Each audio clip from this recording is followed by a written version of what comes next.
Whenever we're traveling, we want to get as much time as we can in editing. So I bring the laptop along, but I also bring along this little dock, and for a lot of reasons. The laptop is great. It has USB-C, but it only has two USB-A ports, and I need one for my vertical mouse, a wireless vertical mouse.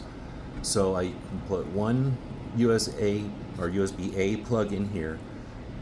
I'm going to gain two USB-As, but then in addition, places for a headphone and microphone.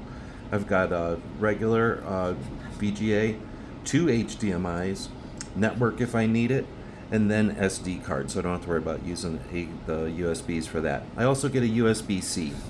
It's a nice small compact unit with the cord included, so I don't have to worry about bringing a cord along, and it's easy enough to just keep in with the laptop. That's why I bring it when we travel. Hope this helps.